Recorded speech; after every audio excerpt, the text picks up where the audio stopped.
फिलहाल पूरी दुनिया में पाकिस्तानी और पाकिस्तान की खुशहाली के लिए उम्मीद सबका ख्वाब देखने वालों को मेरा सलाम है। ज़ुबैर शबीर, आप देख रहे हैं जियो ब्रिस्ट। नाज़रीन कराम, जिस तरह से इलेक्शन करीब आ रहे हैं, 8 फरवरी करीब आ रही है, उसी तरह से पाकिस्तान की सियासत में हलचल शुरू हो गई है।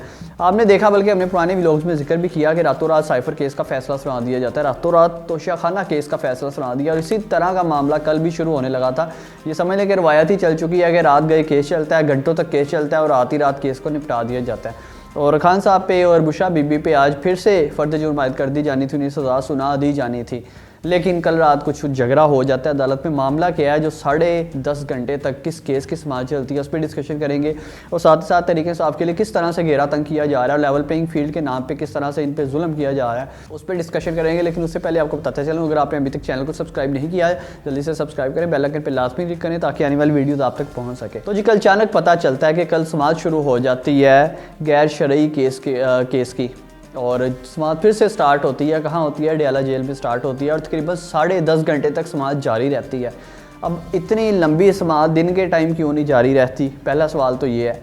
जिस तरह से पहली 2 बातों में जल्दबाजी दिखाई गई है, उसी तरह से इसमें भी वही मामला दिखाया जा रहा था। अब मामला कहा जाता है जी, 4 गवाह वहाँ पेश होते हैं, जिसमें पहले मुफ्ती सईद साहब जिन्होंने निकाह पढ़ाया था, दूसरे ओन चौधरी साहब जो एक वक्त में इमरान खान साहब के साथ भी रहे हैं, उसके बाद खबर मानिका साहब वहाँ मौजूद होते हैं, मोहम्मद लतीफ़ साहब वहाँ मौजूद होते हैं। तो केस में जो है चढ़ी होती हैं, जड़ा चढ़ी होती है, आपस में बहस जारी होती है। तो इसी दौरान बुशरा बीबी के वकील जो होते हैं खबर मानिका से जड़ा के दौरान लड़ पड़ते हैं और यहाँ तक बात पहुँच जाती है कि कहते हैं मैं मुक्का मारूंगा तो मैं उठा के बाहर फेंक दूंगा।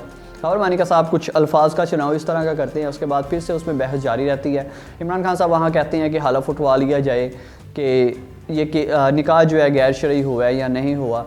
तो फिर वहाँ जज साहब कहते हैं कि अगर हम हलफ उठाएंगे फिर जरा का हक ख़त्म कर दिया जाएगा। खान साहब कहते हैं वकला से जो है करते हैं मशावरत करके, कहते हैं नहीं, हलफ भी होगा, जरा का फैसला भी होगा। जज साहब कहते हैं कि जरा करवानी है फिर हलफ ना उठवाएं, अगर हलफ उठवाना है फिर जरा ना करवाएं।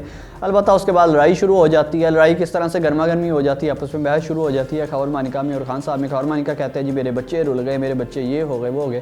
खान साहब कहते हैं कि तुम्हें ये बात 6 माह बाद याद आई है। मैं हल्फन कह सकता हूँ कि बुशरा बीबी का मैंने चेहरा ही निकाह के बाद देखा था। अलबत्ता जी लड़ाई झगड़े की वजह से समाअत जो है वो नहीं हो पाती, फाइनल फैसला, फाइनल डिसीजन नहीं हो पाता और मामला वहीं पे रुक जाता है। लेकिन बैरिस्टर सुलेमान सफदर पाकिस्तान तहरीक इंसाफ के वकील हैं और एक सीनियर वकला हजरात में भी एक सीनियर वकील इन्हें समझा जाता है, उन्होंने आज ट्वीट किया है। वो कहते हैं जी कुछ ही देर में आप सुन लेंगे कि जज कुदरतुल्लाह ने इमरान खान और उनकी अहलिया को निकाह केस में सज़ा सुना दी। अब इनका इशारा तोशाखाना केस और साइफर केस की तरफ है, जिसका रातों रात फैसला होकर उन्हें सज़ा सुना दी जाती है। दूसरी बुरी खबर जी पाकिस्तान तहरीक इंसाफ के लिए जो है वो आ जाते हैं। इंसदाद दहशतगर्दी अदालत ने मुराद सईद और ज़ुबैर खान नियाजी को इश्तिहारी करार दे दिया है। इनका कहना है कि मॉडल टाउन में जो सेक्रेटेरिएट है पाकिस्तान मुस्लिम लीग नवाज़ का, उस पर उन्होंने हमला किया था, उसके बाद ये भागे हुए हैं, इश्तिहारी हैं, तो इन्हें इश्तिहारी करार दिया जाए, ये कैंपेन में हिस्सा नहीं ले सकते, ये रूह पोश हुए हैं वगैरह वगैरह। इससे कबल जो है हमाद साहब के साथ भी यही हो चुका है और आज़म स्वाति साहब के भी इश्तिहारी के ऑर्डर जारी हो चुके हैं कि इश्तिहारी करार दे दिया जाए उसे।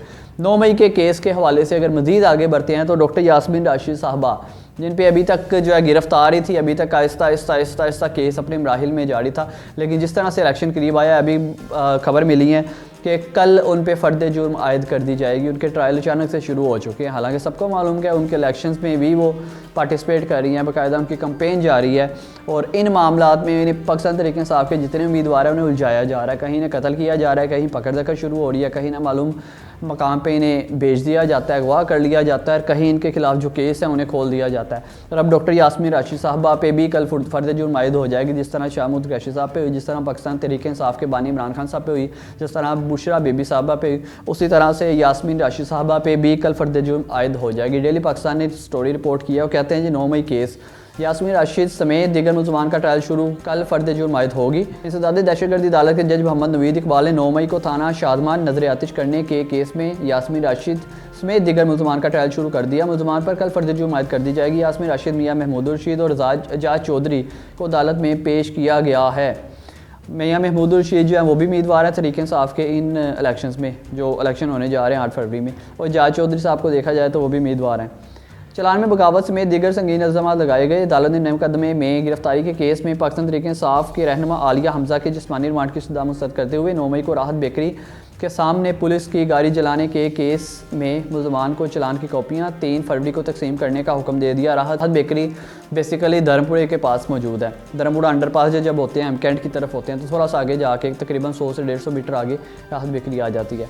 मुकदमे में साबिक MNA Robina Jamil, Khadija Shah, social media activist Sanam Javed, Mohammad Umair नामजद हैं। पुलिस ने चालान जमा करा रखा है। अदालत ने पाकिस्तान तहरीक इंसाफ के रहनुमा खालिद गुजर के जिस्मानी रिमांड में 11 रोज़ की तोसी कर दी। मतलब इलेक्शन तक तो ये टंगे रहे हैं। अब इलेक्शन फ्री एंड फेयर होता है या नहीं होता, लेवल प्लेइंग फील्ड जिस तरह से मुहैया की जा रही है, सबके सामने खुल के आ रही है। मज़ीद आगे बढ़ते हैं जी। दौरान इद्दत निकाह केस के हवाले से फैसला है।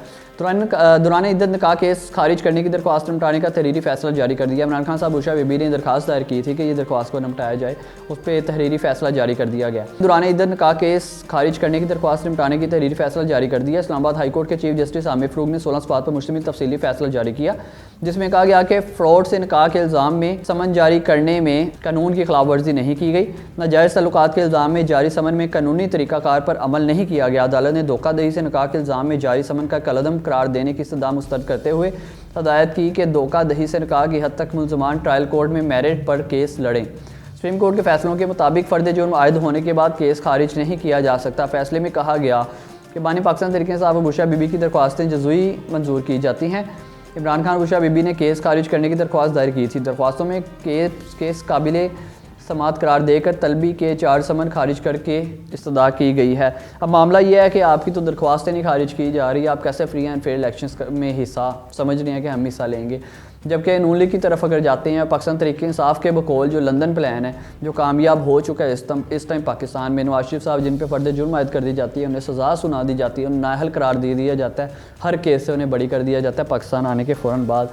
आगे मजीद बढ़ते हैं जी। तहरीक इंसाफ ने इंटर पार्टी इलेक्शन जो जैसा कि हमने कल के व्लॉग में डिस्कस किया था, इंटर पार्टी इलेक्शन ये करवाने जा रहे हैं, सारा उनका शेड्यूल बता चुके हैं, वो आज खारिज कर दिए हैं। बैरिस्टर गौहर अली कहते हैं जी हमने इस वजह से इसे जो है मुलतवी किया, इस वजह से हमने डिले किया इसे इंटर पार्टी इलेक्शन को, क्योंकि जो हमारे बाकी के उम्मीदवार हैं उनका फोकस आम इंतखाबात से थोड़ा सा हट जाएगा, सब आम इंतखाबात में बिजी है। मामला ये है कि अगर आपने इंटर पार्टी इलेक्शन मुलतवी कर दिए हैं, इलेक्शन के फ़ौरन बाद 3 दिन का टाइम होता है, उम्मीदवार जो नॉमिनेट हो जाते हैं, जो जीत जाते हैं, 3 दिन के अंदर उन्होंने पार्टी में शमूलियत इख्तियार करनी होती है और इलेक्शन कमीशन के एक्ट के मुताबिक उस पार्टी में वो शमूलियत इख्तियार कर सकते हैं जिसका इंतखाबी निशान होगा।